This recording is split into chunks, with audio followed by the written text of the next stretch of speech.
back to Books and I am Mikal, and I'm so excited for you to be here. So today we're doing something a little different. I am going to tell you some of my top anticipated book releases that are coming out in 2025 for February, just month February. So if I miss one, or you think that I really did it injustice by not mentioning a book that you're looking forward to, put it down in the comments below. And while you're there, go ahead and hit that like and subscribe, because why not?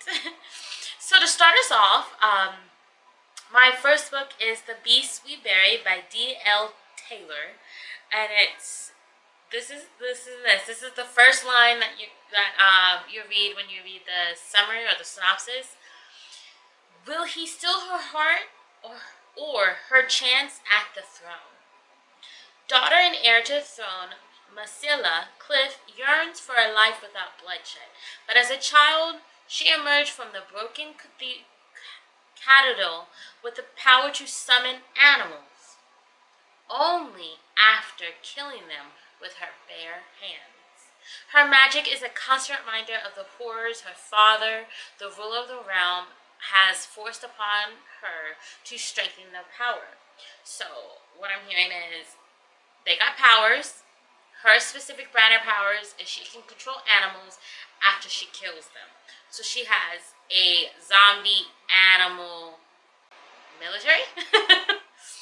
Silver is a charming thief struggling to survive in a world torn apart by Masilla's father's reign.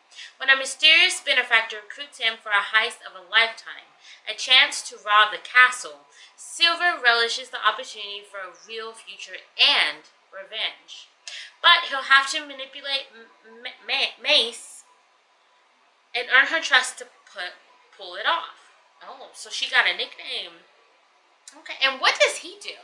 Who has these powers? See, this is why I felt like this book was really interesting, because I'm like, what are his powers? Does he have one? Does she only have powers because she's a princess and heir to the throne? Like, what is the caste system here? I need more information. And why is he a thief? Why is he out here stealing things? So, as the deception and carnage mounts, Manus must find a way to save her realm without becoming the ruthless monsters she's been bred to be. And when Silver discovers that his actions are fueling the violence that Manus wants to prevent, he'll have to choose between his ambition and the girl he's falling for. So this is a YA book, so young adult, and it's a fantasy, romance, so romantasy. And it is supposed to come out February the 4th, so it's coming out quick. Listen to your sister. A lot of people are probably like, Mikal. But hold on. Listen. 25-year-old Calla Williams is struggling since she became the guardian to her brother Jamie. Calla's overwhelmed and tired of being the one making the sacrifice to keep the family together. Jamie, being a 16-year-old, is reckless and usually off fighting for what matters to him or getting in mischief often at the same time. Their brother promised he would help raise Jamie, but now the ink is dry on the paper, and in classic middle child fashion, I take offense, I am a middle child. In middle child fashion, he's off doing his own thing. And through it all, the nightmare, capital the, capital N for the nightmare, never stops hunting Caroline, recurring images of her brothers dying that she is powerless to stop. When Jamie's action, that's the 16-year-old reckless brother, when his actions at a protest spiral out of control, the siblings must go on the run, taking refuge in a remote cabin. Big mistake, especially if they're white. They all gonna die. In this cabin that looks like it belongs in a slasher movie poster rather than an Airbnb. The siblings now face a new threat where their lives and reality hang in the balance. Their sister always warned them about her nightmares. They really should have listened. It's a horror thriller, mystery thriller, and it's an adult book. But it's called Listen to Your Sister. That sounds scrumptious and very good. It can be so good. I'm interested to know. And I need to know if this is a white family or not. It's probably not. But I mean, it also probably could be. Who knows? But it'd be interesting. Watch it be like left field, some Asian or Hispanic family. I'd be like, wow, I wasn't suspecting that. All right, next one is the Forest King's Daughter. This one is one I'm really like, take my money. I want this. I want to read this. Okay, so once upon a time, amongst the blood-red trees of Thirstwood, a young forest princess became friends with a lonely demon boy. He gifted her an amber ring, a worthless trinket, or so he thought, because no sooner did he slide it onto her finger than the demon queen and the forest king declare war. Years later, Cassia is a crucial force in her father's army, wielding the ring of light that can blind and disorient hundreds of demons at a time. Then, battle-hardened Zur abducts her, planning to steal the ring back to fix his costly childhood mistake. Exhausted, terrified, and more than a little mistrusting, Cassia is forced to travel with Zero to a place they both believed only exists in storybooks, one where the childhood friendship slowly rekindles into something much more. But it's only a matter of time before the war they've escaped comes for them, and a hidden truth to forest folk and demon alike grows in the shadow. Oh, that sounds so interesting. That is this is a young adult fantasy romantasy, and it's also coming out supposedly on February 11th. So please keep in mind that this is the expected publishing dates. Do things change? Yes, they do all the time. So I'm giving you the expected publishing date. They could be pushed back. I don't or not come out. I am not like the beholder of this, but November 11th. Next one. Our next one is A Circle of Uncommon Witches. This one I thought was really cute, and it could be like a fun, just for fun to read. But it's a witch generational curse to never find true love sets out to break the spell cast on her family and must team up with the last person who wants to help her, the witch who set the curse in the first place. Dorian McCain is doomed to die of a broken heart if she can't break the centuries-old curse placed on her family. 300 years ago, not two, 300 years ago, Ambrose MacDonald, a powerful male witch, fell in love with a McCain. When the McCain witches forbade him from seeing his love by secretly hiding her away, he retaliated by cursing the family and its future generations to never find love. That's devastating. But it wasn't without a cost. Now Ambrose is imprisoned by those same witches, trapped in a tempest, and doomed to outlive everyone he's ever loved. That's also tragic. But at the same time, baby boy let her go. There were others. You could fall in love again. People fall in love all the time. Sometimes you don't need to fight for your love. Sometimes just let it go. But he didn't, and now he trapped. So, you dug your own hole. I know. This is why I am single. Exhibit A. Dorian isn't like the other McCain witches. As the 13th generation of McCain line, Dorian is one of the most powerful witches in centuries. And one of the loneliest. No, you don't say. She's not even born from love. Because her mom couldn't fall in love. She's not born from a loving union, okay? She's probably never been told to put love first, because technically you can live without true love or falling in love. So unless he's also killing, no, it's just true love. So you can live without true love because you can still love others. Just may not be your true love. And yeah, anyways, let me stop there. So when she discovers where Ambrose has been trapped, she releases him, of course. Yes, so he can fix what he did. Yes, and to help her break the curse once and for all, Ambrose agrees to help, but with his own motive, vengeance. Homeboy, you don't realize you put yourself in this predicament because you couldn't walk away. Anyways, he plans to use her as bait to enact his revenge on her family. Together, they enter a series of trials which take them to a castle in Scotland, off of a cliff, and into a world beyond the wildest dreams. As they work together, sparks start to fly, but soon Dorian must choose how far she's willing to go to break the curse, and what she's willing to sacrifice. I feel like he might be a little toxic to his own self. Someone needs to check him out because he's like, you know what? I messed with you because you kept my love away, which then caused me to be trapped. And instead of either helping fix the situation or just walking away, you're like, nah, I'm gonna mess you up some more. And I was like, that didn't work out the first time. You literally got trapped, sir. But it sounds interesting to me. Although I feel like it would make me very frustrated as I read it. And that book comes out, supposed to come out February 25th, 2025. So, the next one is Underwood Tapes. The Underwood Tapes. 30 years ago, Grace's mom left her hometown of Hermitage, Florida, and never looked back, which is exactly where Grace thinks it's the safest place to spend her summer now. Since her mom died in a car crash, Grace has been desperate to get away from the memories and reminders of her loss. Spending the summer transcribing cassette tapes for the Hermitage Historical Society might be boring, but boring is just what Grace needs.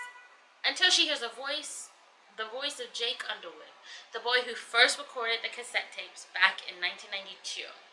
When Grace realizes he can hear anything she records, despite 30 years of time between them, she strikes up an impossible conversation with Jake through the tapes. But the past isn't any simpler than the present, and a mystery has haunted Hermitage through the generation. In the 1970s, a hurricane made landfall and resulted in the tragic death of Jake's uncle Charlie. In a town as suffocating small as Hermitage, it's impossible not to notice how no one talks about that storm, or Charlie. As the mystery unfurls, Grace can't help but realize a worse truth. No one talks about Jake either. Ooh! This seems like a very good. And it says this is a perfect read for anyone in need of a cathartic cry. I don't want a cathartic cry, but this plot sounds so intriguing. It is a young adult mystery horror, contemporary fantasy, and magical realism. And it's also supposed to come out February 4th. February 4th is going to have all my money. All of it. And y'all know you can be like, Mikhail, just say no. This isn't drugs, okay? I can't say no. I need them, I want them, and it's a books. It's its own kind of drug, actually. The next one is These Vengeful Wishes. This one sounded intriguing.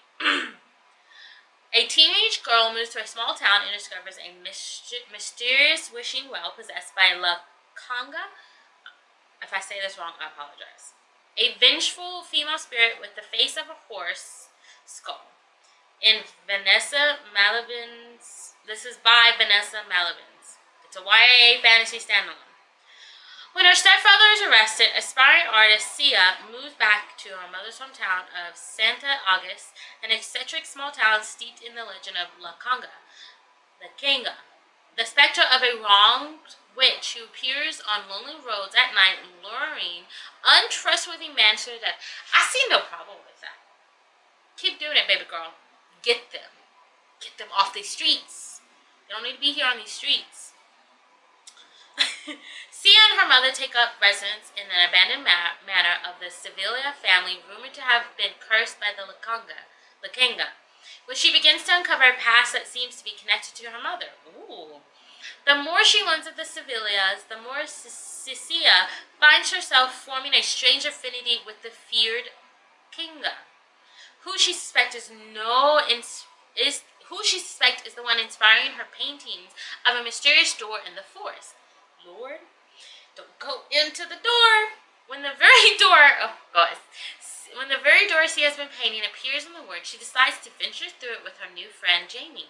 Together, they discover a well guarded by the statue of a veiled woman. A well for granting wishes. The well of La Kinga. What starts off as harmless fun quickly escalates into something sinister when Sia realizes that the wishes are putting people she loves in danger and testing her own penchant for vengeance. Just say no, people, walk away. Causing your own problems. After learning others are searching for the well, Sia must confront the truth of her mother's past and prevent Lakia's wishes from being used for the wrong reasons. So Sia knows too well how much people will sacrifice for power. Every wish has its price, and Lakia never forgets the ones who have wronged her. Don't do wrong if you don't expect to get wrong done back. That's all I'm saying. This is a horror YA fantasy mystery, and it's also supposed to be published on February 4th. Just so you know. Alright, our next one. Illusions of Fire. Ooh. Unlike most of her classmates, Lalia Bashel doesn't roll out of bed and head to school. Instead, she wakes up early, trains to hand-to-hand combat. That was too hard. With her adoptive aunt, who, when not tending to the thriving vineyard, earned motor ricochet. I did not say it right, but I'm doing my best, and that's what matters. Ricochet demons sworn to protect Lalia. Lalia was born into a mythical bloodline. Mythological bloodline. One infused with magic and entrusted with Lord Krishna's secret of the universe. By all appearances, though, Lalia leads a peaceful, protected life. But is she happy? Is she happy? Then Avia, the new boy in town, arrives and immediately seeks out Lalia. He happens to be a descendant of a demigod. Both his and Lalia's origin stories found in the bear with me, Mahabharata. I messed that up too. Comes crashing to the forefront. Magical powers are activated. Dark forces converge, and it looks like Lalia's quiet town in upstate New York might be the setting of the next epic battle. This is a fantasy, young adult, or urban fantasy romance, and it is supposed to come out February 4th as well. Got 3 more left, people. I promise. I'm almost there. Needy Little Thing. That's what this one's called. This is going to be a YA again. I'm so sorry. I did not mean to pick mainly YAs. I went with ones that as I was reading through them, I liked it. And I promise you, there are probably so many that I missed. So please do your due diligence. And down below, tell me a book that you are excited that's supposed to be coming out in February. This month. Okay? And don't get mistaken that I'm not going to come out here with a video about books you should read to support Black authors. That's all. Don't act surprised. Because, February. What month is that? Black History Month. Hey. Here we go. Needy Little Thing. Cecilia Lee Bryant can hear what people need. Tangible things. Like a pen, a hair tie, a phone charger. An ability only her family and best friend Malcolm know the truth about. But when she fulfills the need of her friend, Dinja, who vanishes shortly after, Soraya is left wondering if her ability is more cursed than gift. This isn't the first time one of her friends has landed on the missing persons list, and she's determined not to let her become yet another forgotten Black girl. Not trusting the police and needing to do enough on their own, Soraya and her friends work together to figure out what led to Dinja's disappearance. But when Soraya's mother loses her job and her little brother faces complication with his sickle cell disease, managing her time, money, and emotions seem impossible. Despite, Soraya decides to hustle her needs, sensing ability for cash, and a choice that may not only lead her to Dinja, but put her in the same danger Dinja found herself in. That sounds good.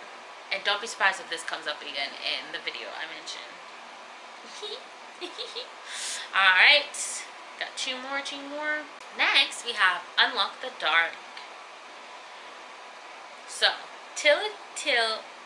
Ella tells Key's conjuring abilities. Ella tells Key conjuring ability, when used with her father's magics, allow her to open a path to any location. But Papa is dying, and Ella has been forced to painfully tether him to life, so she can siphon his magic to provide for her siblings. The god of death, angry to be denied his due, punishes her by claiming her youngest brother as a servant. Desperate to save her brother, Ella accepts a potentially deadly commission from Triss, a kind-hearted prince with his nose stuck in a book. Triss wants Ella to help him find a legendary scroll. In exchange, he will give her his hand in marriage, securing her in her sibling's future and allowing her to release Papa to the afterlife. Despite the dangers of the quest, Ella and Triss find themselves increasingly drawn together. When Tella finally reads the scroll, it transforms him into a monster beyond comprehension. Ella will have to wield her powers in a way she never thought possible, braving a world of endless darkness and the nightmares dwelling within it to bring home the prince she's growing to love. Oh, so cute. It's a romantasy again, fantasy romance, young YA, and it's supposed to come out supposedly February 25th. Alright, and my last one, guys, my last one for the night, the day, the evening, whenever you're reading this, is A Touch of Blood. So, this is a Hades and Persephone retelling. If you're over those, I'm sorry. I quite like this trope, so. And the first line reads, gods are made, not born. Before Machina, the youngest of three sisters, was sent to hide on the floating mountain, her eldest sister, Eshnina, made a deal with the Shades. In order to save her people in the midst of a tragic war, she exchanged her life for theirs. Now, years later, the Shades claim their due, dragging Eshnina into the nightmare realm, where she must find the gatekeeper to fulfill her end of the bargain. Nothing is as it seems in a land filled with ravenous monsters, ghoulish residents, and a river full of the dead. But most terrifying of all is the Shadow King, who intends to use Ishina to obtain immortality. As it turns out, Ishina, nicknamed Little Goddess of Spring, is the key to fulfilling the Nightmare Realm's prophecy. There's only one person who can help Ishina escape, and he has his own problems. Perrin has spent most of his life hiding, but destiny beckons, and he can no longer resist the call of the realm. But how can a stowaway, long thought to be dead, save an entire world? Nothing will stop the Nightmare Realm from getting what it wants, except maybe a king in the making and a goddess rising. Doesn't it sound so interesting? So this is a fantasy mythology retelling. It's a YA, and it's a romance. And it's supposed to come out February 25th. Do any of those sound good to you? If so, also tell me down at the bottom. Let me know if you have any recommendations. Again, recommend them. Your girl likes to read. Your girl is always open for many things.